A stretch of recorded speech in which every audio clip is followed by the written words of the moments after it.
Então hoje eu vou falar um pouco das características gerais da modernidade, das suas instituições fundamentais, de alguns processos que eu reputo particularmente importantes. Vou dar destaque, sobretudo, ao que eu considero seu valor central da modernidade, a liberdade, e alguns dos seus desenvolvimentos, contradições e oposições. E na semana que vem eu vou aprofundar um pouco o tema das três fases da modernidade, com uma referência forte e particular à região latino-americana. Nas outras semanas, o Luiz Friedman vai falar, então, de um aspecto decisivo da civilização contemporânea, moderna, na sua fase avançada, ou seja, vai falar do individualismo e das suas vicissitudes hoje em dia.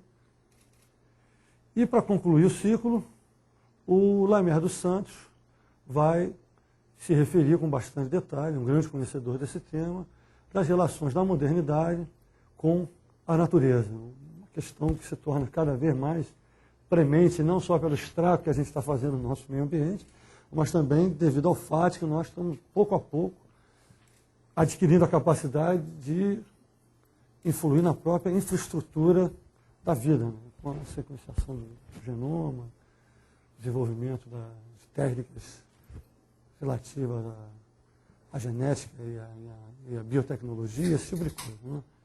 Enfim, é basicamente esse o panorama geral desse nosso módulo que a gente está iniciando hoje com essa minha palestra. Não vou me alongar nisso aí não, vou entrar então mais diretamente na discussão dos temas de hoje. E vou apresentar então algumas definições gerais para depois caminhar no sentido de desdobrar algumas categorias e processos mais específicos. Vocês podem ter reparado pela apresentação, pelo folheto de divulgação, pelo material que está no site, que eu defino a modernidade fundamentalmente como uma civilização. Uma civilização porque ela tem algumas instituições fundamentais, tem algumas dinâmicas e processos fundamentais, e vem se desdobrando ao longo dos últimos 2, 3 séculos de uma forma cada vez mais expansiva. Há todo um debate nas ciências sociais hoje que tenta recuperar essa discussão sobre a temática da civilização, mas emprestando a esse conceito um corte que não seja nem etnocêntrico, nem evolucionista, mas que nos permita entender, eu creio inclusive, um significado mais amplo do que a modernidade do ponto de vista global. Se a gente pensar a civilização originalmente, era um conceito fundamentalmente que dizia respeito à diferença do mundo ocidental para os outros mundos, do mundo moderno em relação às sociedades atrasadas, né? Basicamente, a oposição era entre civilização e barbárie. Aliás, houve um autor latino-americano importante, um dos fundadores do pensamento latino-americano, da literatura, da sociologia, do pensamento argentino em geral, que fez essa oposição. Sarmiento escreveu um livro sobre o Domingo Facundo Quiroga, cujo subtítulo era exatamente esse, Civilização ou Barbárie. Esse é um mote que serviu à colonização europeia, é um mote que serviu à colonização da América e ao predomínio das elites agrárias brancas nessas sociedades durante 2 séculos, basicamente. Não é disso que eu quero falar aqui, ou melhor, não é com essa perspectiva que eu quero enfocar o tema da modernidade quanto uma civilização. Não, a ideia fundamentalmente é que há um imaginário geral, com algumas categorias básicas, chaves, instituições que definem um modo de funcionamento de um tipo de sociedade. Não é? Sociedade é um conceito complicado porque, em geral, ele se refere a uma formação social delimitada pelo Estado-nação. É disso que a sociologia falava quando falava de sociedade. E, nesse sentido, esse é um termo problemático, que, se não caiu em desuso, porque ele está muito, digamos assim, dentro do senso comum sociológico, ele é sempre tratado hoje em dia com um pouco mais de cuidado.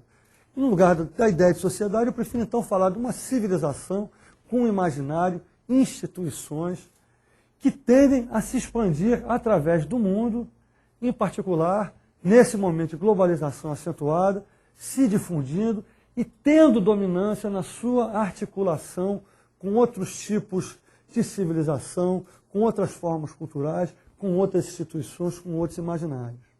Então, eu diria que hoje a gente vive numa civilização moderna global, que incorpora aspectos de outras civilizações, mas ela dá o tom do que é o mundo global hoje. É uma civilização multifacetada, heterogênea na sua fusão com outras civilizações, mas ela dá o tom dominante. O marxismo falava, ou fala ainda, se você for um autor marxista, no conceito de formação econômico-social, dentro do qual o modo de produção capitalista articulava outros modos de produção, mas as suas instituições básicas e a sua dinâmica é que respondiam pela articulação geral da formação social. Esse conceito de civilização, na verdade, vai um pouco nessa direção. Ele incorpora outras características. Se a gente fosse falar do mundo islâmico, a gente poderia falar de uma modernidade que incorpora dinâmicas, instituições imaginárias do mundo islâmico, mas é o que, no final das contas, dá o tom desse mundo islâmico. Na semana que vem, eu vou falar com um pouco mais de detalhe dessa expansão da civilização moderna para outras áreas, em particular para a América Latina, que surge com a modernidade, mas não está no centro da modernidade, portanto, tem uma relação de uma certa tensão, ao mesmo tempo que está imbricada com esse desenvolvimento da modernidade. Mas hoje eu queria me concentrar fundamentalmente nos aspectos básicos do imaginário e da civilização moderna, já fazendo também uma periodização dessa civilização moderna em 3 fases, que eu acho que nos ajuda a compreender, em particular, o mundo em que a gente está vivendo hoje. Tá?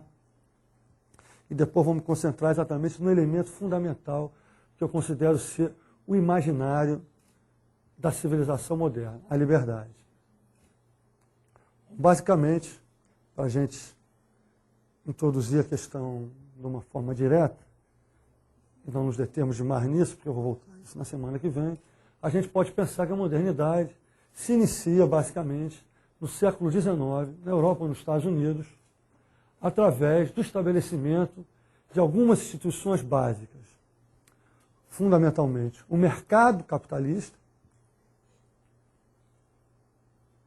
com a sua típica divisão de classes, burguesia e proletariado, uma tendência à polarização, fundamentalmente. Junto a isso, um Estado que o liberalismo queria que fosse um Estado mínimo, mas que é um Estado fundamentalmente burocrático, seja ele mais amplo ou mais restrito, tenha mais capacidade de intervir na sociedade ou menos capacidade para cumprir com esse tipo de tarefa. Na França ele tinha mais, na Inglaterra ele tinha menos, na Inglaterra ele tinha mais em relação às colônias, menos em relação à sociedade interna, mas era um Estado diferente do Estado patrimonial da Idade Média, porque ele tinha uma burocracia racionalizada, que tendia a não tratar o Estado como uma sinecura da qual se pudesse extrair lucros. E na sua intervenção sobre a sociedade, ele tendia a ter um papel de, sobretudo nessa fase mais liberal, fundamentalmente de vigiar, garantir a ordem, garantir o pacto social e zelar pela manutenção dos contratos que os indivíduos privadamente estabeleciam, basicamente em relação ao mercado. Uma outra instituição fundamental desse momento é a família patriarcal. Não é? A tendência, fundamentalmente, é a gente estabelecer uma família nuclear, onde você tem o casal, uma célula básica, e a prole, sendo que nessa família é um mecanismo hierárquico de dominação do homem em relação à mulher que está estabelecido. Eu diria que essas são, a grosso modo, as 3 instituições fundamentais da modernidade no século XIX. O mercado em expansão, que tende a colonizar tudo, um Estado burocrático, moderno, racionalizante, que tende, nesse primeiro momento, a ser restrito, mas ele já cumpre algumas funções de intervenção na sociedade, né? De vigilância, de disciplina, de definição dos corpos dos trabalhadores, da sexualidade das pessoas. e uma família que seria a célula fundamental dessa sociedade, do mundo privado, fundamentalmente. Um mundo público tanto configurado por uma esfera mais ampla, onde supostamente haveria um debate entre esses indivíduos que então fundariam a política e ordenariam o Estado, porque esse Estado estaria respondendo a eles. Um segundo momento do desenvolvimento dessa modernidade vai trazer uma diferenciação da relação entre essas instituições, do peso relativo entre elas e também algumas modificações nessas próprias instituições. Fundamentalmente, se altera o peso entre o Estado e o mercado. Aquele Estado que deveria ser originalmente um Estado restrito, ele tende a ampliar suas funções. Por quê? Porque há uma crise, fundamentalmente, dessa modernidade que a gente pode chamar de liberal restrita na virada do século XIX para o século XX. Essa é uma modernidade que não consegue incorporar os trabalhadores, que estão fundamentalmente excluídos, né, dos benefícios que a modernidade seria capaz de oferecer, dos benefícios que a intervenção e a colonização da natureza é capaz de oferecer, né? A crença de que a modernidade faria a abundância disponível para todos, mas o funcionamento do mercado capitalista não permite que isso aconteça. A gente tem um fenômeno de pobreza generalizada nas sociedades e as crises cíclicas do capitalismo acentuam isso. Então, há todo um esforço da classe trabalhadora para se incorporar às instituições modernas, mas aquelas instituições liberais centradas no mercado e no Estado restrito não permitem que isso aconteça. E essa crise da virada do século vai forçar a uma redefinição, então, da forma de incorporação dessa população à sociedade moderna. O Estado vai crescer o seu papel nesse momento. Mas por quê? Porque é o Estado que vai poder responder através de uma série de mecanismos, aos quais eu vou me referir daqui a pouco, a essa demanda de incorporação à sociedade feita pela classe trabalhadora, que está se organizando em sindicatos, está tentando influir na política, faz um esforço, inclusive inicialmente, até para ganhar o voto, porque ela não tinha direito a isso, né? Então a gente passa a uma fase onde o Estado vai ter um maior peso. Isso é concomitante, esse maior peso do Estado, à crise econômica propriamente do capitalismo. Porque durante o século XIX, o liberalismo tem a crença também que o mercado é autorregulável. Basta que você rompa com os entraves que as sociedades feudais impunham à livre circulação de mercadorias, à livre venda e compra da força de trabalho, para que as pessoas possam produzir riquezas e que a sociedade funcione com um mecanismo de regulação automático. O que se descobre durante o século XIX é que isso não é verdade. Que o mercado deixado ao seu bel prazer, ele cria crises permanentes. A autorregulação do mercado, ela leva a uma crise permanente da sociedade. E, inclusive, ao aumento da pobreza em muitos momentos, com essas crises cíclicas, desemprego acentuado, esse tipo de coisa.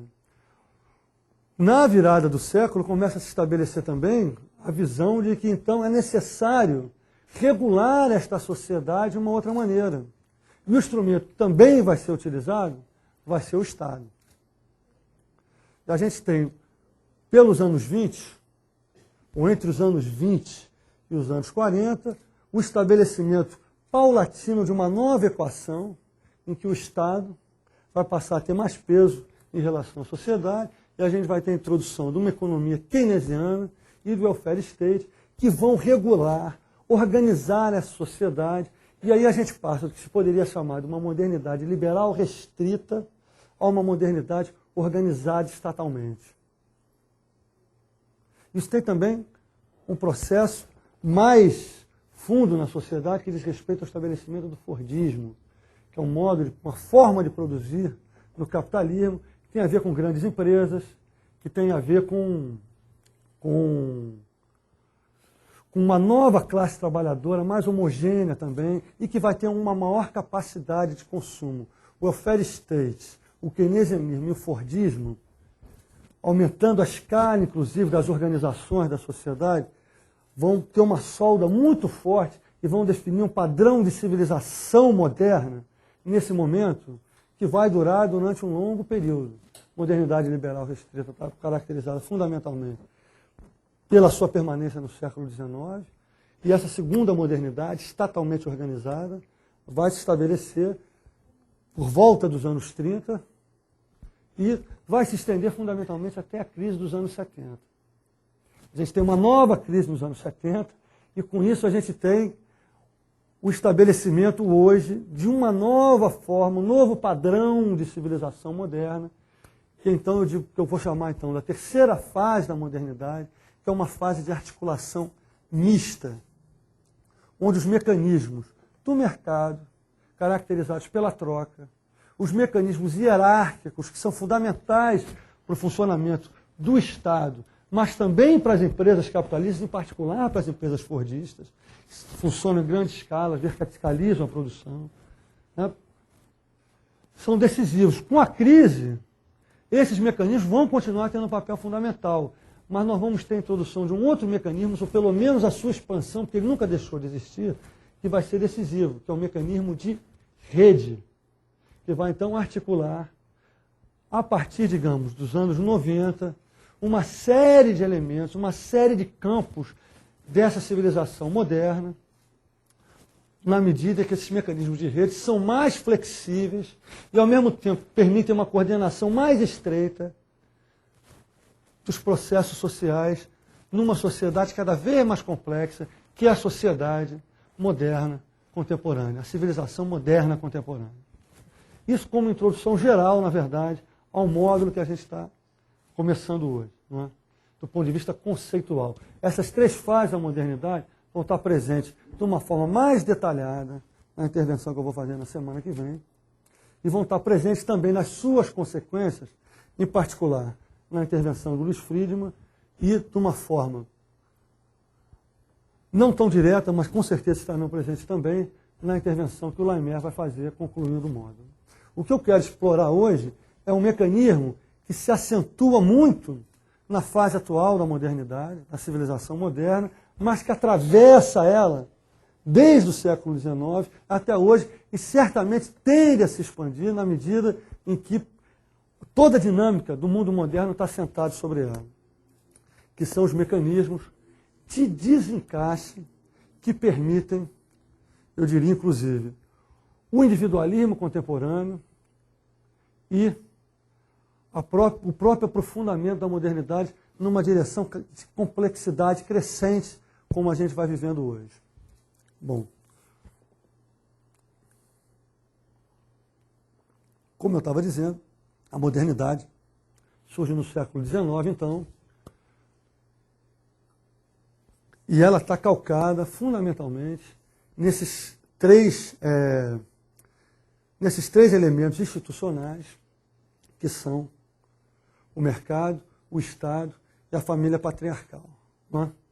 Mas a gente tem uma coisa que é mais geral, do ponto de vista analítico, que a gente pode chamar de mecanismos de desencaixe, que vão ser exatamente a expressão mais geral, mais abstrata do funcionamento do mercado e do Estado moderno. Por quê? Originalmente a gente pode pensar, por exemplo, nas sociedades europeias, que é onde a modernidade surge, como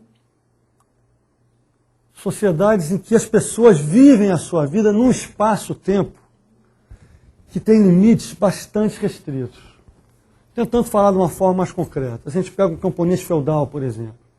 A maior parte da vida dele, ele passava num local definido, ele pertencia à terra, ele vivia da mesma maneira, basicamente, que o pai dele vivia, não é, que a mãe dele vivia, e os filhos dele provavelmente viveriam de uma forma semelhante que os antepassados dele viveram e que ele mesmo viveu.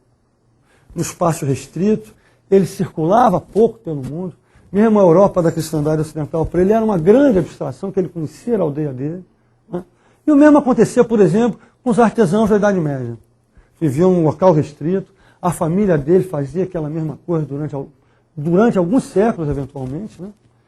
De qualquer maneira, é provável que o filho dele tivesse feito aquilo, e é provável, fosse fazer aquilo, é provável que o pai e o avô dele tivessem feito exatamente aquela mesma coisa. Ou seja, eles viviam em um contexto onde eles estavam muito profundamente encaixados em situações que se reproduziam na longa duração da história.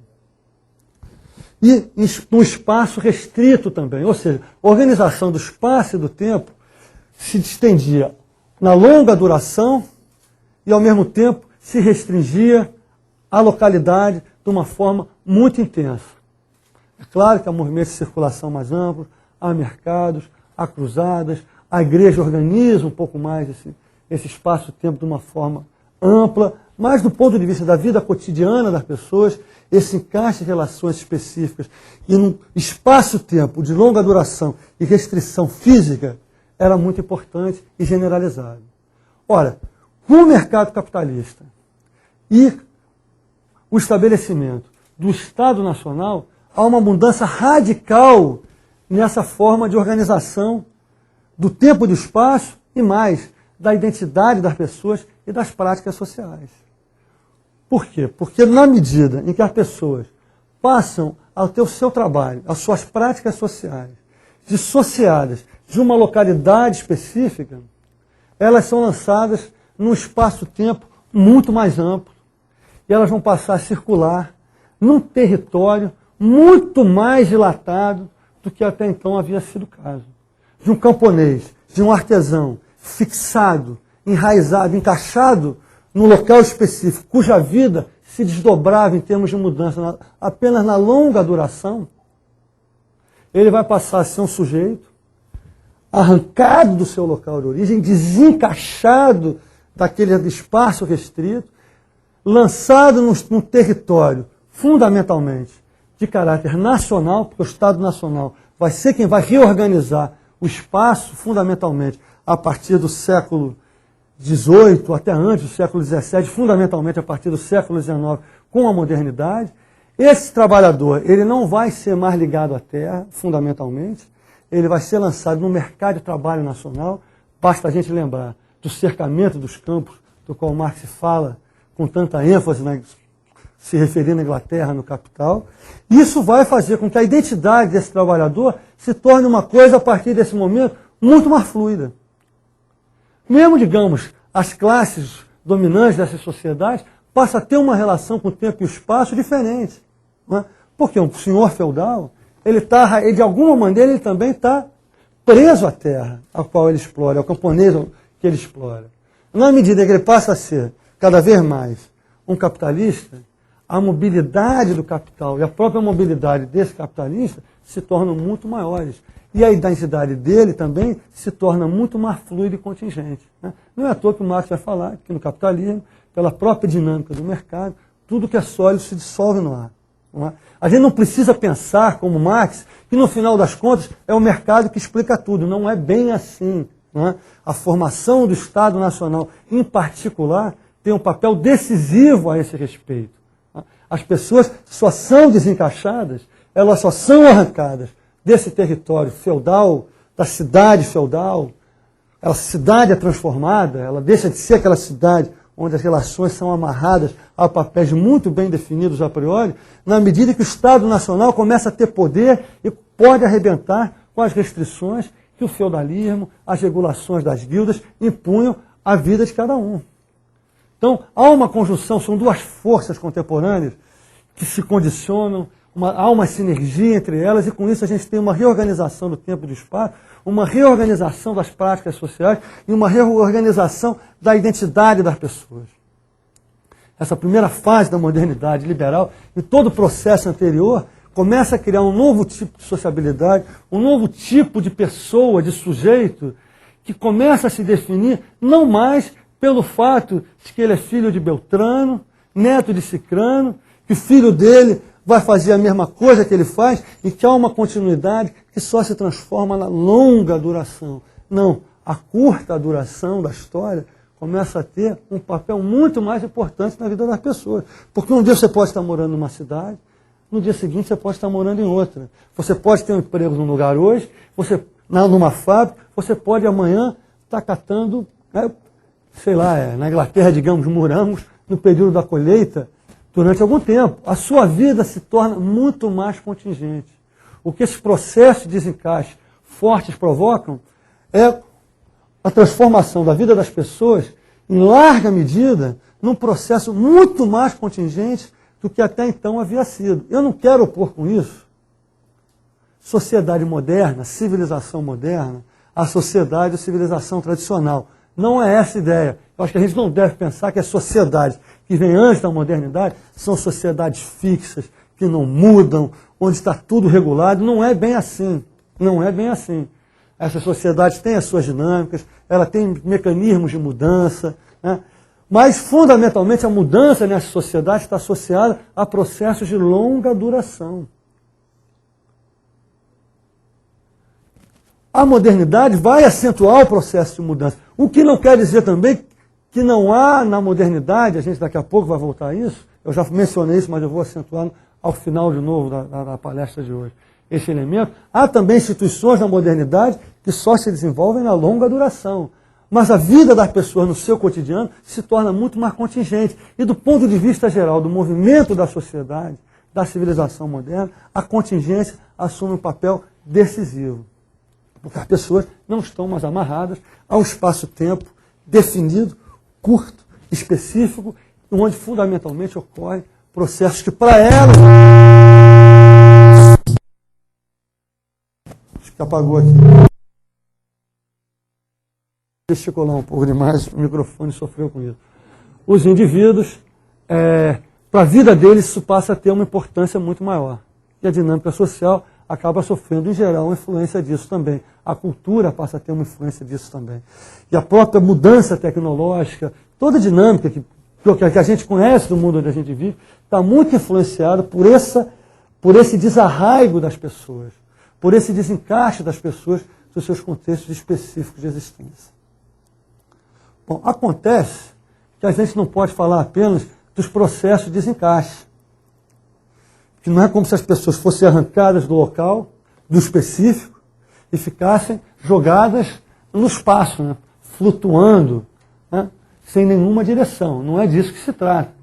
Quando você é desencaixado, você, de alguma maneira, vai assumir algumas formas de reencaixe imediatamente. Do ponto de vista histórico, isso é verdade, né? A gente pode pensar isso do ponto de vista histórico. O camponês, que é desencaixado com o cercamento dos campos, ele vai se reencaixar como trabalhador assalariado. Há um processo histórico que marca isso. Mas eu estou querendo pensar num outro plano. Estou querendo transportar vocês para um plano, digamos assim, mais analítico. Porque isso é uma coisa que se repete todo dia. Nós somos todo dia desencaixados e somos todo dia reencaixados. Que nós acordamos numa sociedade em que nós não estamos presos, em princípio, a um contexto definido, e a cada dia nós somos obrigados a nos reencaixar. Nós fazemos isso no cotidiano, e por isso o mundo moderno é, nesse aspecto, tão cansativo. Nós estamos o tempo todo sendo testados sobre o que nós estamos fazendo, sobre o que nós queremos ser, sobre qual é a nossa identidade, com quem nós nos relacionamos, quais são as nossas práticas, como é que nós vamos planejar a nossa vida. Isso é um processo que está no nosso cotidiano. Em princípio, o camponês feudal, ou um trabalhador rural brasileiro, nos anos 20, aqui em São Paulo, a gente não precisa ir muito longe, não é? Ou no Nordeste, o dia seguinte dele, o ano seguinte dele, estava mais ou menos definido, não na contingência do que ia acontecer com a colheita, ou se ia morrer um filho dele, mas a identidade dele, as possibilidades e os projetos de vida dele estavam mais ou menos definidos. Isso já não é mais tão verdade para a gente. Não é? Essas questões se põem no dia a dia sempre. Então, a cada momento, nós estamos, de certa maneira, desencaixados e somos obrigados a produzir uma forma nova de desencaixe. Então, estou querendo levar isso para o plano analítico da nossa discussão. Agora, de uma forma geral, a gente pode pensar que há dois tipos de desencaixe. Um, que na sociedade moderna é o fundamento do próprio desencaixe e nos abarca a todos. E outros que são mais restritos, esses sim são bastante mais contingentes e são mais plurais. Não são tão universais, são mais particulares.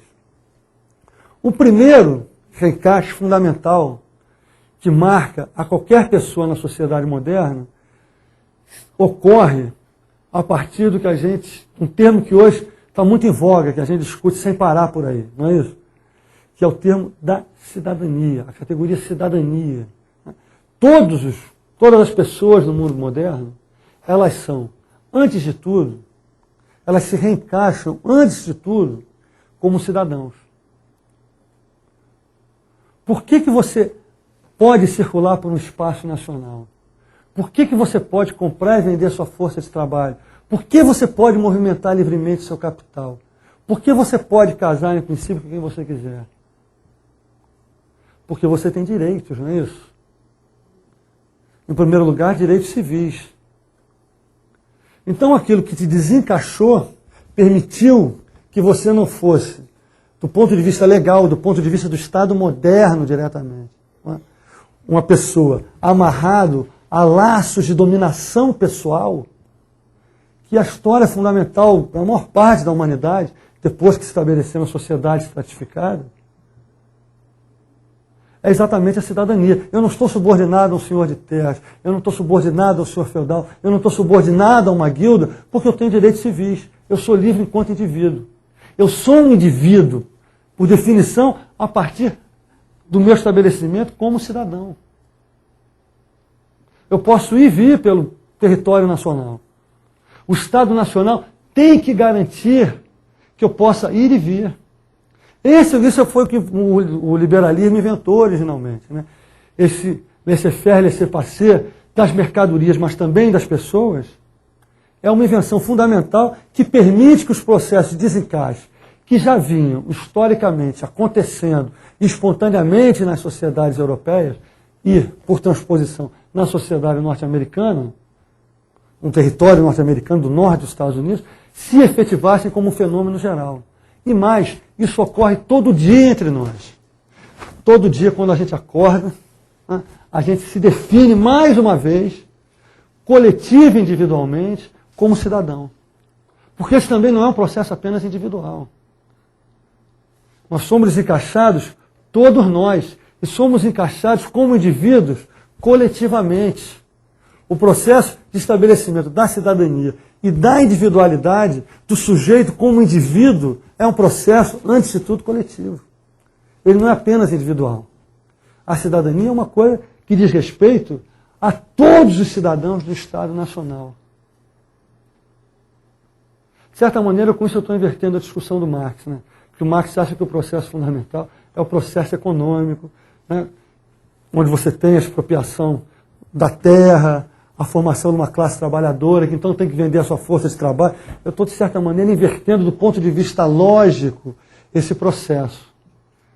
Na verdade, é o próprio estabelecimento da cidadania que permite que você venda a força de trabalho e que outro compre a sua força de trabalho. É só na medida em que você é um cidadão que você pode ser um trabalhador livre, porque senão você não é um trabalhador livre. Não estou falando do processo histórico, não, estou falando do ponto de vista da organização fundamental dessa sociedade. Então você tem um desencaixe geral, cujo termo último é dado pela cidadanização de todos na população, são todos transformados em cidadãos, portanto indivíduos livres, e ao mesmo tempo isso é um reencaixe universal nessa sociedade moderna, delimitadas pelo Estado-nação. No primeiro plano, então, eu me referi ao processo de reencaixe. Agora, um outro processo de reencaixe, ou vários outros processos de reencaixe, que são mais particulares e que só são permitidos exatamente, só podem acontecer na medida em que houve esse processo, digamos assim, primário de reencaixe. Desencaixe, reencaixe. O que acontece? Ser um cidadão é muito pouco, não é isso, para a gente se definir do ponto de vista das nossas práticas, do ponto de vista da nossa identidade. O que eu sou? Eu sou um cidadão, muito bonito. Mas o que isso quer dizer para a minha vida? Muito pouco. Eu sou um cidadão, mas o que isso quer dizer no que diz respeito às minhas práticas sociais? Quer dizer que eu tenho que obedecer à lei, que o Estado vai proteger a minha vida, que eu posso fazer o que quiser. E se eu tenho direitos políticos, que eu tenho que votar. Se eu tenho direitos sociais, que eu tenho direito a certas coisas que o Estado vai ser obrigado a me dar. Mas do ponto de vista do que eu faço concretamente na minha vida, esse reencaixe, ele é muito ralo. Ele diz muito pouco. ele é muito limitado, demasiadamente pouco definido. Do ponto de vista da minha vida cotidiana e dos meus projetos de vida, do que eu quero ser, do que eu quero praticar, que direção eu quero dar, para pegar as categorias kantianas lá, do que eu quero conhecer, do que eu devo conhecer, como eu devo me comportar na minha vida cotidiana, e do que eu posso esperar da minha vida, a ideia de cidadania, ela oferece muito pouco. Ela oferece muito na medida que ela permite muita coisa. E ela estrutura, em geral, a nossa vida. Mas ela oferece pouco do ponto de vista de que a gente pode e deve fazer no nosso cotidiano. E aí a gente tem outros reencaixes que têm uma grande importância. E que são plurais. E que variaram ao longo da modernidade. No início da modernidade, esses encaixes estão referidos, então, fundamentalmente, a quê? A sua inserção numa família nuclear, como patriarca ou como subordinado dentro dessa família nuclear. No caso da mulher, no papel subordinado, no caso do homem, como patriarca, e aquela unidade familiar que te dá a tua identidade fundamental. O que eu faço da minha vida? O que é importante na minha vida? É a minha família. O resto que se dane. Não é? O meu mundo privado é o mais importante. My home, my castle. É ali que tudo se resolve. Isso é que é o decisivo. Né? Embora eu seja também um cidadão de determinado Estado nacional. E aí entra uma segunda categoria fundamental de reencaixe, que dá identidade às pessoas, que é exatamente essa pertença a uma nação específica. Os direitos do homem são universais, não é isso? Está lá na Declaração dos Direitos do Homem. Mas isso se traduz em direitos concretos como? Com a sua pertença a um determinado Estado nacional. Eu sou cidadão inglês, eu sou cidadão francês, eu canto a Marseiesa. A Revolução Francesa é a Revolução dos Direitos do Homem. Mas ela funda o Estado Nacional Francês. Citoyen é um cidadão da França, não é um cidadão inglês. Logo eles vão fazer guerra com a Inglaterra, vão fazer guerra com a Europa toda para levar a Revolução para a Europa no seu conjunto, mas como uma revolução centrada no Estado Nacional. Então esses dois reencaixes, inicialmente, são os dois reencaixes concretos que, após a cidadania, a modernidade pode oferecer. Do ponto de vista mais geral. A gente pode juntar vários outros que continuam tendo vigência. Ser católico, ser protestante, ser de uma região determinada, essas coisas não desaparecem. Não é? Mas elas estão subordinadas, na lógica da organização do mundo moderno, essas outras identidades, essas outras práticas sociais, definidas pela cidadania, pela família nuclear e pela pertença a uma nação. O século XIX viveu bem com esse processo, apesar das suas crises, e apesar da emergência de alguns atores que começaram a contestar essas instituições e essas identidades. A gente começa a ter, durante a organização da modernidade, nessa sua primeira fase, basicamente a organização de dois movimentos, quais sejam o movimento dos trabalhadores e o movimento das mulheres. A Inglaterra é um exemplo ótimo para isso. Né? Você tem o cartismo, que é o movimento dos trabalhadores, sindicatos, a luta pelo voto, e você tem, de outro lado, um movimento feminista, que quer exatamente ampliar essa modernidade, porque ela é restrita, ela diz respeito fundamentalmente aqui aos homens que participam do mercado, participam da política e mandam na família.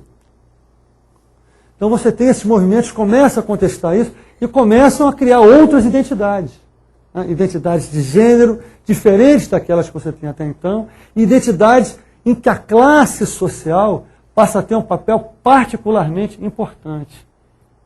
Eu pertenço a um sindicato, eu pertenço a um partido operário, eu sou socialista, ou eu pertenço ao partido trabalhista. Essas coisas vão tendo cada vez mais importância durante o século XIX. Não é? Isso vai se juntar a uma crise na virada do século que vai fazer com que esses processos sejam reorganizados e essas identidades outras, que não simplesmente da nação e da família patriarcal, emerjam. Toda a modernidade estatalmente organizada vai contar, em grande medida, com a identidade de classe muito fortemente. A gente pode pensar na Europa, a gente pode pensar na América Latina. O que é o peronismo? Numa sociedade em que o Estado tem um peso grande na sociedade. O que é o varguismo ou o sindicalismo corporativo no Brasil? durante os anos 30, durante os anos 40, os anos 50. É uma forma de você reorganizar práticas sociais, em que o Estado vai ter um papel fundamental, em que você vai ter grandes sujeitos coletivos definidos, inclusive, do ponto de vista legal, em muitos casos. São entidades reconhecidas publicamente, os sindicatos trabalhadores na Alemanha social-democrata, na França, o corporativismo nos países escandinavos, onde os sindicatos patronais sentam com os sindicatos dos trabalhadores e o governo para definir as normas de crescimento da sociedade durante os próximos 4, 5 anos. Ou o Estado desenvolvimentista na América Latina, onde o corporativismo vai compor identidades coletivas, empresariais e de classe trabalhadora. Isso são formas de reencaixe identitário e do ponto de vista das práticas sociais, em grande medida agora organizadas pelo Estado. O Estado keynesiano, um Estado welfarista. E, paralelamente a isso, você vai tendo a questão religiosa, particularmente, ou, às vezes, a questão étnica, ou a questão regional, tendo um grande peso. Mas, por sobre elas, eu diria que a gente mantém a cidadania, a família patriarcal, a nação, e junto a elas agora a gente tem fundamentalmente a identidade de classe tendo um peso decisivo. O que acontece durante esse período posterior, então, aos anos 70? A gente tem uma modernidade estatal organizada, que vai dos anos 30 aos anos 70, uma dinâmica de crescimento econômico acelerado, uma certa paz social depois da Segunda Guerra Mundial, embora os partidos socialistas e comunistas cresçam pelo mundo. Em geral, o que a gente tem seria uma certa trégua, uma certa organização e negociação da luta de classe na Europa, nos Estados Unidos, na América Latina. Na América Latina é mais complicado, a gente vai falar mais disso na semana que vem, mas mesmo assim você tem o Estado corporativo que tenta organizar isso. Na Europa, realmente, você tem uma certa trégua e uma certa corporativização, uma certa paz social que é proporcionada pelo welfare state. Mas, nesse mesmo momento, eu diria que o sucesso do processo que está em curso começa a permitir uma diversificação da sociedade, uma pluralização da sociedade, uma redefinição dos papéis sociais, uma liberação cada vez maior das pessoas para fazerem coisas diferentes. Na própria produção, com a crise dos anos 70, a gente tem a substituição do fordismo pelo que seria uma produção mais flexível, uma pluralização dos mercados de consumo. Você tem, pela própria riqueza que a sociedade vai acumular nesse período, o desenvolvimento de diversas novas profissões. O próprio welfare state vai permitir uma pluralização das famílias. Não é? Você não depende mais tanto do patriarca para ter uma reprodução das famílias. Você tem, junto com esse desenvolvimento social geral, uma pluralização das formas de organização da família. A família deixa de ser uma coisa eterna, ela começa a se fragmentar, as profissões se fragmentam, e você vai tendo um pluralismo social cada vez mais acentuado. Você vai tendo uma complexidade social cada vez mais acentuada. É muito comum se referirem à crise dos anos 70 como uma crise fundamentalmente econômica e como uma crise do welfare state. Mas eu diria que por baixo disso, em grande medida também, existe esse outro processo social, que é o processo de pluralização da sociedade. E que, portanto, do ponto de vista da produção e do ponto de vista da organização estatal da sociedade, as coisas começam a ficar mais complicadas. Porque o Estado não consegue regrar a produção, ele não consegue penetrar na sociedade da forma como ele fazia antes. Por quê? Porque essa sociedade é cada vez mais heterogênea e, portanto, organizá-la de cima para baixo, hierarquicamente, se torna cada vez mais difícil. E o que acontece com isso? Os mecanismos de desencaixe passam a ter livre curso novamente. Porque o que a modernidade estatal organizada conseguiu fazer num determinado momento foi, de certa maneira, congelar um pouco o efeito desses mecanismos de desencaixe. Quando o Estado entrou e organizou a sociedade de uma forma mais firme, quando ele esteve mais presente, ele, de certa maneira, disse para a pessoa: não, vem cá, a sua identidade é essa. Você continua sendo um trabalhador, é o cara que ganha o pão da família, sua mulher continua em casa, não faça confusão, você manda a sua criança para a escola, que em princípio ela vai ser igual a você, e o Estado vai regular isso de uma forma onde as coisas vão estar estáveis e satisfatórias desde o seu ponto de vista. Essa é a história do welfare state, do pequeno welfare state, ou pelo menos essas eram as ambições que a gente encontrava na América Latina, com a classe operária que foi de alguma maneira incorporada ao que alguns autores chamam de fordismo periférico, em particular nas empresas estatais ou nas principais multinacionais.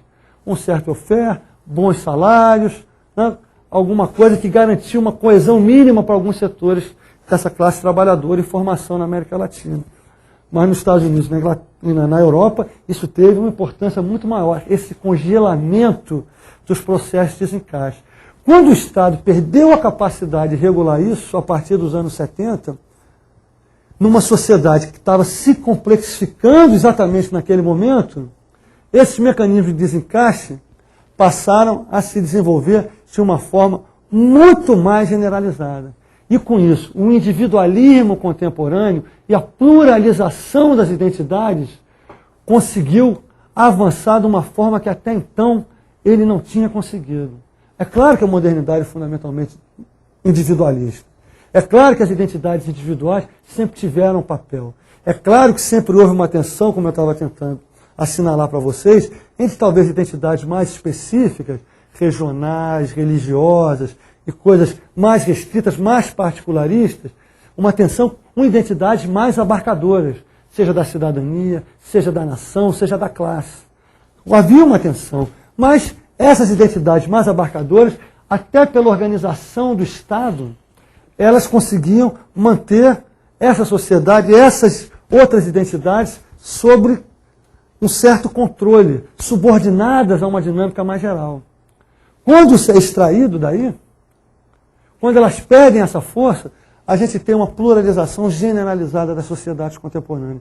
Os movimentos sociais se pluralizam, as identidades individuais se pluralizam, a religiosidade se pluraliza. A família se fragmenta de uma maneira que até então também não havia acontecido. Ou seja, são processos que se condicionam. A complexificação da sociedade impede que o Estado a organize da forma como organizava, de cima para baixo hierarquicamente. A sociedade se torna mais opaca para ele e os instrumentos tradicionais de intervenção burocráticos que ele tinha se tornam mais ineficientes e acabam produzindo contrassensos, se acaba produzindo mais desemprego, o estancamento do desenvolvimento econômico. Você já não sabe mais para quem você vai dar efetivamente aquele tal daquele apartamento, porque a classe trabalhadora não é homogênea. Você acaba gerando uma série de processos que jogam contra as próprias políticas estatais. E com isso você tem o quê? No momento que você tem o Estado com mais dificuldade para responder exatamente a demandas crescentes e diferenciadas, a sociedade, pelo recuo do Estado, encontra espaço para se pluralizar ainda mais e reforçar exatamente a própria capacidade do Estado de intervir sobre ela. Você tem uma certa dialética de reforço nesses processos. Então, a gente vai ouvir falar nos anos 80, por exemplo, já nos anos 70, mas sobretudo nos anos 80 e começo dos anos 90, na ideia de que a civilização moderna teria se esgotado, que a gente estaria vivendo agora a pós-modernidade, que seria exatamente o terreno do individualismo, do pluralismo, do destradicionalismo. Nós estaríamos, então, numa outra sociedade, num outro mundo, que não tem nada a ver mais, então, com a modernidade. Eu acho que essa discussão hoje perdeu força, sobretudo a ideia da pós-modernidade, que nós já teríamos ultrapassado essa etapa da civilização moderna. Pelo contrário, o que ganha força é que nós aprofundamos as sociedades modernas.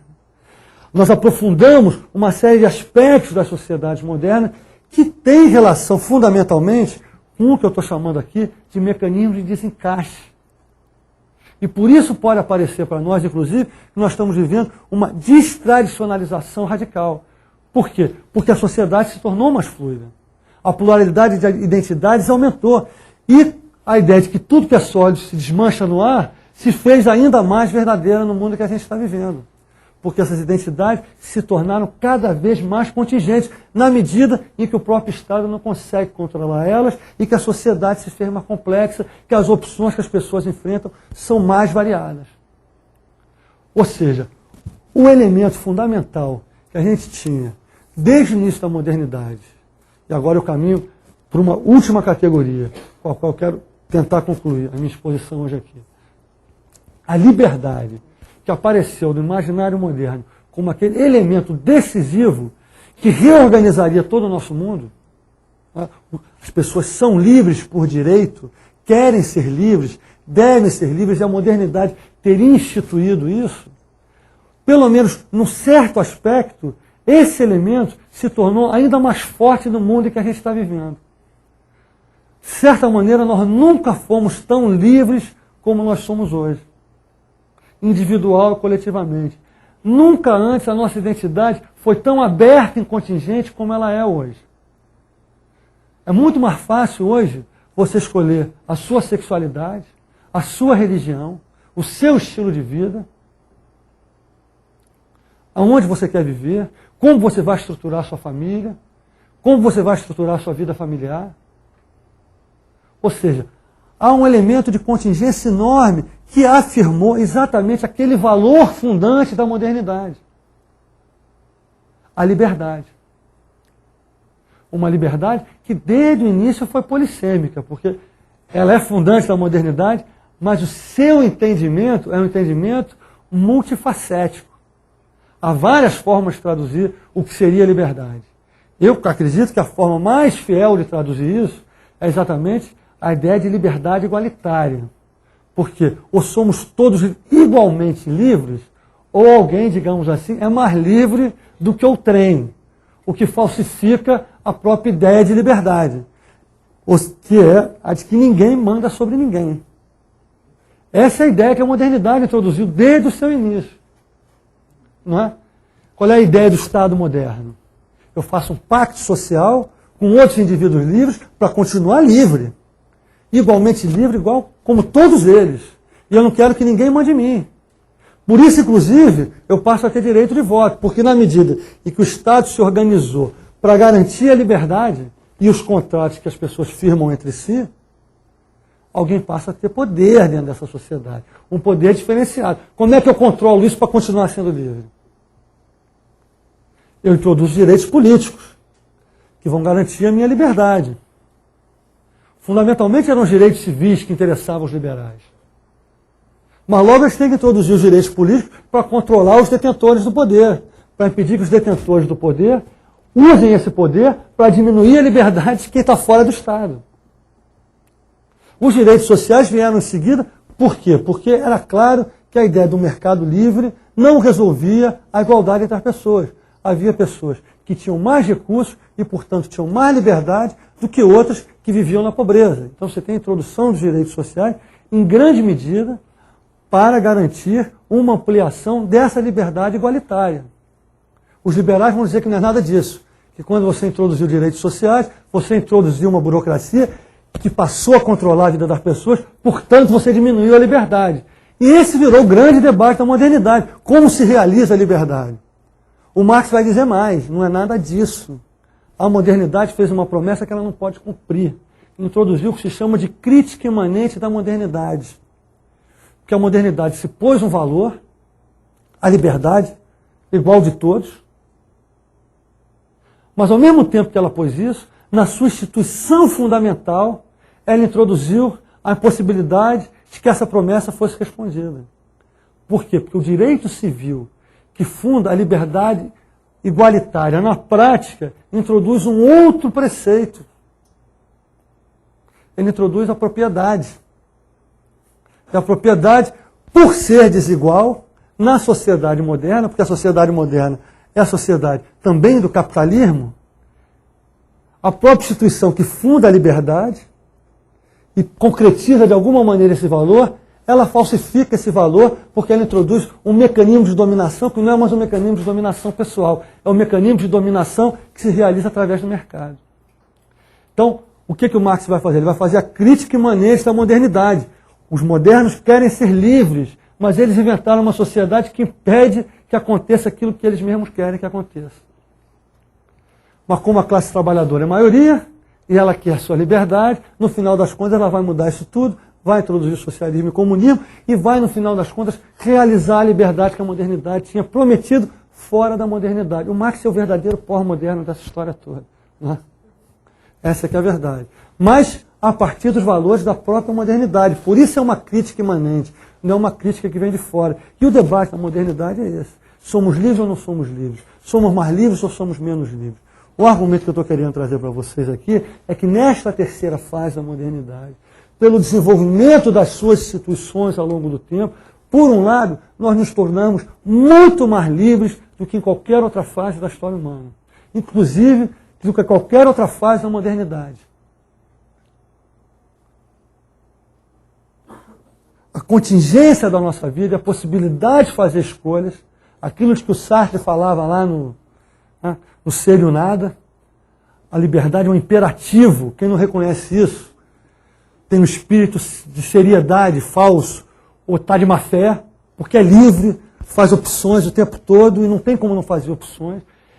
O Sartre ele acha que isso é uma qualidade ontológica do ser humano. Não é isso? É verdade, o ser humano ele sempre pode fazer opções.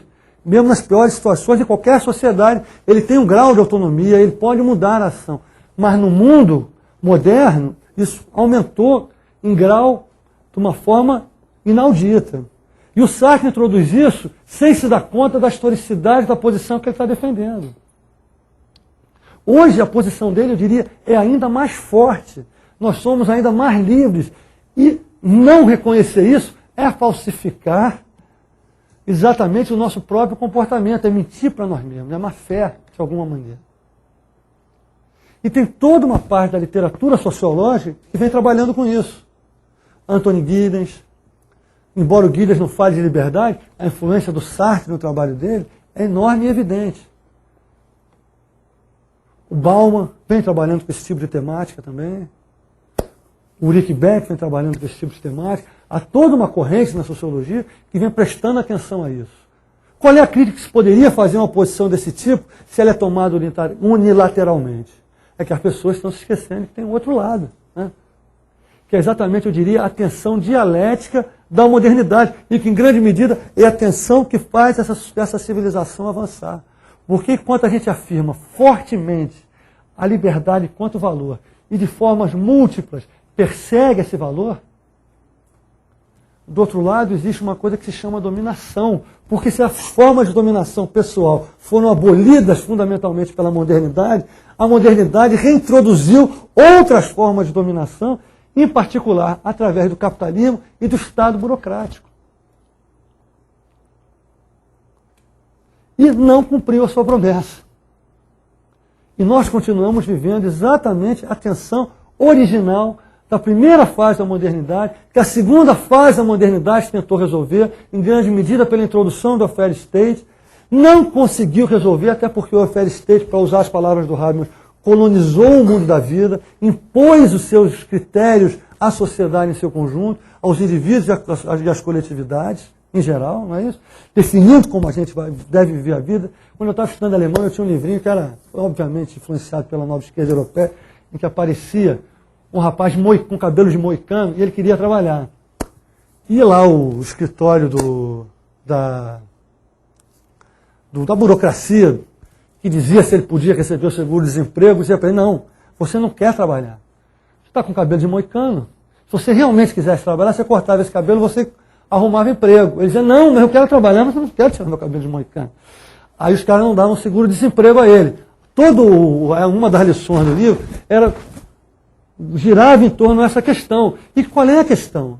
É o problema do mercado, da burocracia estatal, impondo padrões de comportamento, ao indivíduo que diz, não, mas eu tenho a minha individualidade, eu quero ser livre para me vestir do jeito que eu quiser, ter o meu cabelo do jeito que eu quiser, e seguir o estilo de vida que eu quiser. O welfare state, portanto, não resolveu essa questão. E toda a crítica da nova esquerda nos anos 60, depois nos anos 70, vai estar calcada exatamente nesse problema.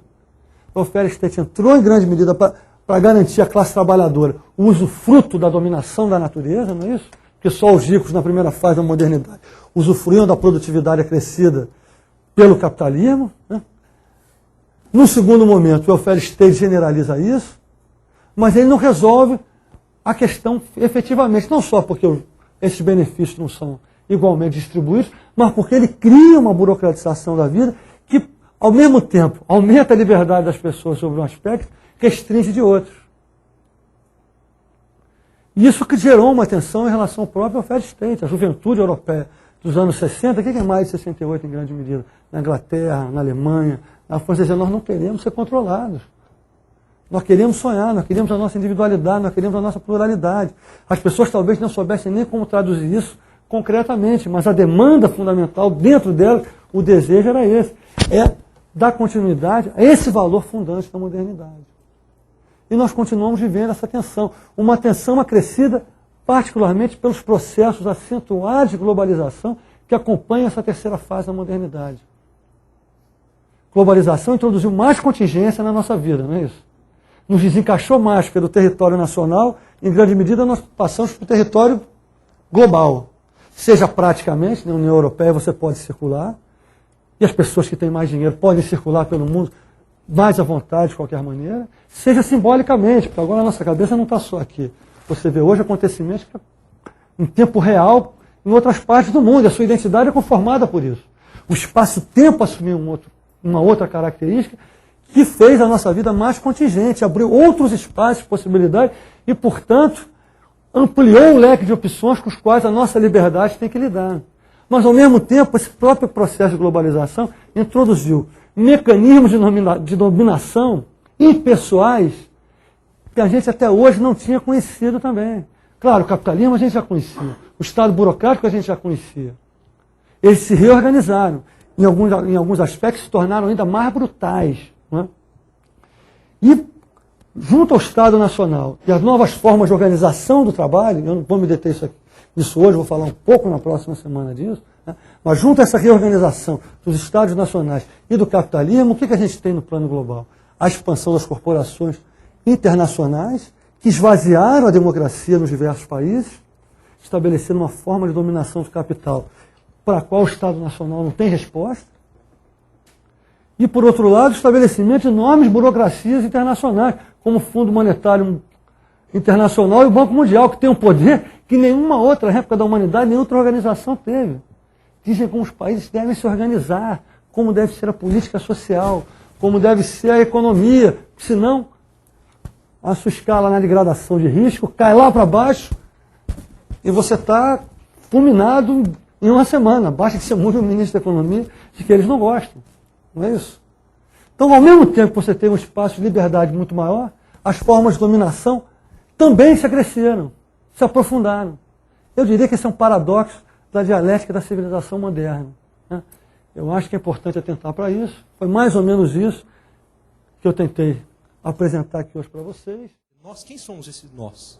E se aí a gente problematiza esse nós, a gente tem, na verdade, não uma globalização, mas uma globalização assim entendida nesse sentido mais universal, não foi até o tema da exposição em si, mas a questão seria que tipo de globalização que você está tendo nesse momento, ou seja, você tem uma globalização restrita.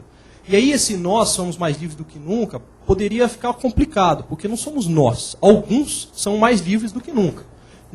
Você tem um outro lado da moeda, uma contraface aí que te diz que você está cada vez mais sendo expulso. Ou seja, nessa passagem da segunda para a terceira fase não houve uma cristalização e até um acirramento dessa desigualdade, ou seja, de nós, ou seja, uma quebra desse elemento aí, nós somos mais livres? Eu acho que eu concordo com o teu argumento, mas não no resultado dele.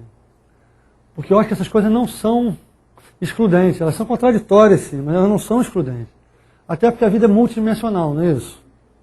A vida tem muitas facetas. Né? Se você pensar num homem que trabalhava na mina inglesa há 150 anos atrás, e o filho dele, numa sociedade que pode ser até mais desigual hoje do que era no século XIX, quem é mais livre? Ou se você pensar no trabalhador inglês antes da Segunda Guerra Mundial, onde as restrições da religião, do nacionalismo, do estilo de vida, da educação formal, da maneira como ela era conduzida, implicavam numa identidade em relação à qual as escolhas eram muito restritas. Esse camarada era mais livre ou os filhos dele hoje são mais livres? Agora, em outras dimensões, não. Em outras dimensões, ele pode estar menos livre, porque ele está desempregado, ele está vivendo desemprego estrutural, há tensões, as soluções, mas mesmo vivendo no desemprego estrutural, ele tem que tomar certas decisões. Ele vai ser um squatter? Ele vai invadir um prédio? Ou ele vai tentar alguma outra solução?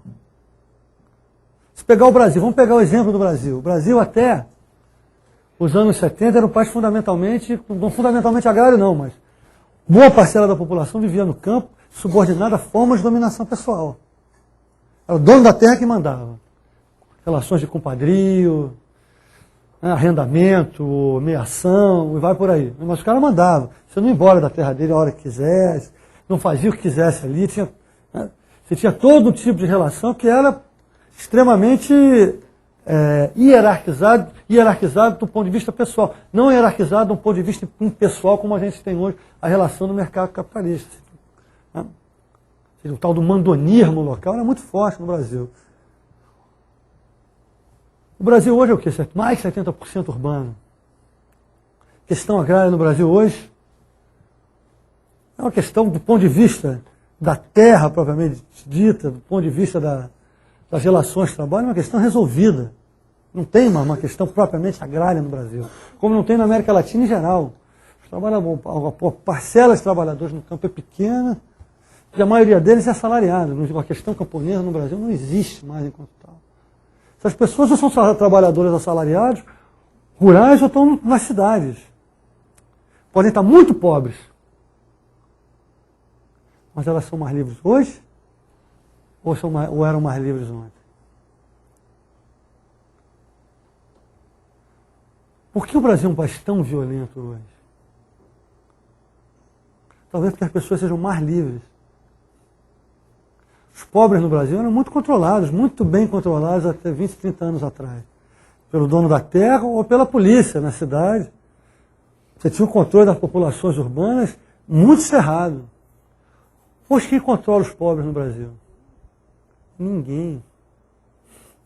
Ninguém controla mais ninguém nesse país.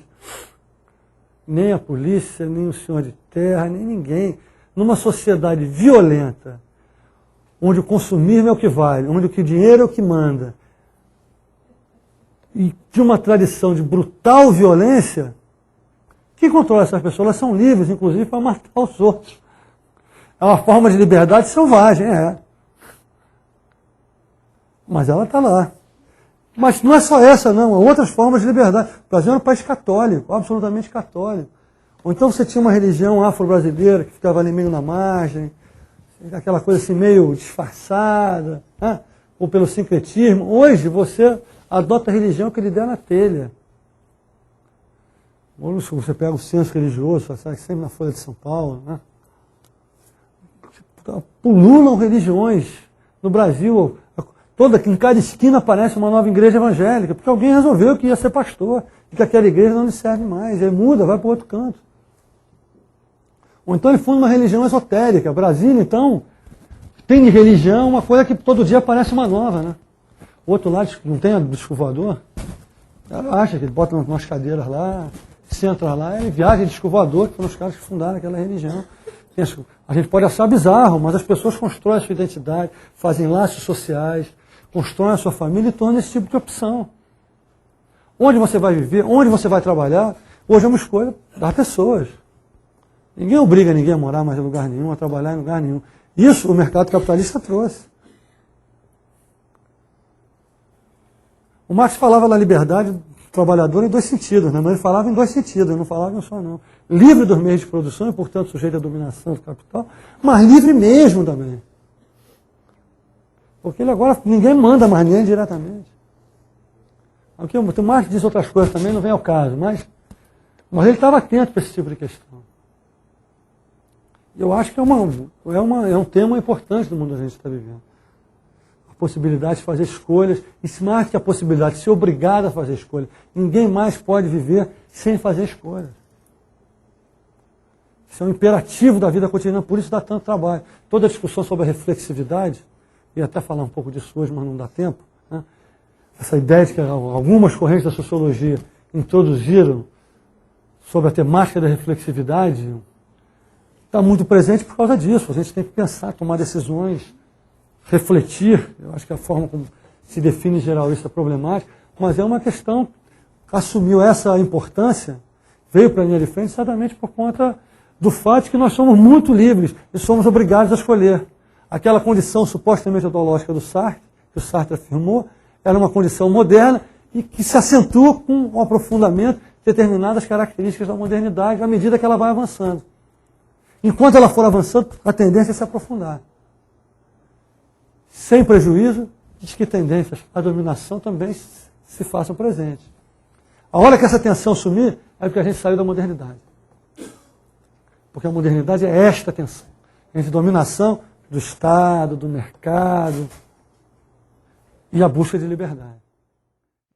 Na civilização moderna, liberdade e igualdade são compatíveis? É o que eu estava falando, né? Em princípio, do ponto de vista dos valores, são inseparáveis. São inseparáveis. Essa é a intuição fundamental dos liberais, do Locke e de outros autores liberais. Aí são muitas as variações. Para você ser livre, você tem que ser igualmente livre. Por quê? Liberdade na Idade Média era igual a privilégio. Não é isso? Você tem uma cidade que é livre. Você tem um estamento que é livre. Liberdade era o nome do privilégio. Os outros não eram livres, eles eram dominados, porque subordinados a regras e a formas de dominação pessoal. Uma cidade livre quer dizer o quê? O rei ou os nobres não têm poder sobre ela. Ela tem um privilégio em relação ao resto da sociedade. A igualdade liberal é a igualdade diante da lei, não é igualdade. Essa foi uma complicação desde o começo para os liberais, porque os liberais se imaginam o quê? Que somos todos iguais porque nascemos de estado de natureza. Então, no estado de natureza, nós fazemos um pacto para garantir a nossa liberdade, na liberdade que é nossa no estado de natureza, não é isso? Para explicar como é que tem desigualdade de propriedade para os liberais, sempre foi, digamos assim, um perrengue enorme. Você vai ler lá no Locke como é que ele justifica que alguns têm mais terra do que os outros, é uma ginástica enorme. Se somos todos iguais, nascemos exatamente iguais, por que uns têm mais terra do que os outros? Aí tem um argumento da laboriosidade, aí tem toda uma argumentação. Mas quando você vai discutir a relação fundamental de poder, todo mundo tem que ter a mesma coisa, não da propriedade. Aí é que eu estou dizendo. Já com o liberalismo, essa tensão aparece. Porque se afirma a igualdade absoluta, que não é a igualdade em relação à lei. A liberdade em relação à lei garante a liberdade original do estado de natureza. A lei ela é formulada para garantir que ninguém possa dominar o outro. E o Estado vai ter o papel exatamente de garantir a lei, que ela seja cumprida. Toda a discussão, uma das discussões mais complicadas no liberalismo diz respeito exatamente ao estado de natureza. Nós somos livres no estado de natureza ou que funda a liberdade e a lei? Esse é sempre um problema. Né? E independentemente disso, o que significa ser livre? Porque ser livre é ser igual. É a igualdade do estado de natureza ou a igualdade perante a lei? Bom, na medida em que é ser igual no estado de natureza ou ser igual perante a lei, mas você tem, dentro do próprio direito fundamental, que é o direito à propriedade, um princípio que permite a desigualdade, você introduziu ao mesmo tempo complementaridade e tensão dentro da forma de institucionalização da modernidade. Porque o que se funda com o direito são as instituições modernas. O Estado moderno é fundado como uma instituição a partir de uma determinada formalização que positiviza os direitos. Ao positivizar os direitos, ela cria, dentro dela mesma, uma igualdade igualitária e um princípio que permite a desigualdade. As coisas vêm juntas. Mas se você continua pensando na liberdade igualitária, isso vira um problema, porque como é que funciona isso? Uma liberdade igualitária em todos os planos, onde todos são realmente livres e iguais, vai entrar em contradição com o princípio da propriedade. A não ser que você faça a leitura do Rousseau. Para o Rousseau, a única sociedade que pode realizar isso é a sociedade dos pequenos proprietários, onde todos têm exatamente a mesma propriedade. É uma forma liberal, para usar uma terminologia um pouco defasada, pequeno burguesa, de resolver essa tensão. Todos têm direito à propriedade, mas todos têm a mesma propriedade para que ninguém tenha mais poder do que o outro. Porque na hora que alguém tiver mais propriedade, o poder dentro da sociedade está desbalanceado. Essa é uma tensão que não tem jeito na modernidade, ela não vai embora.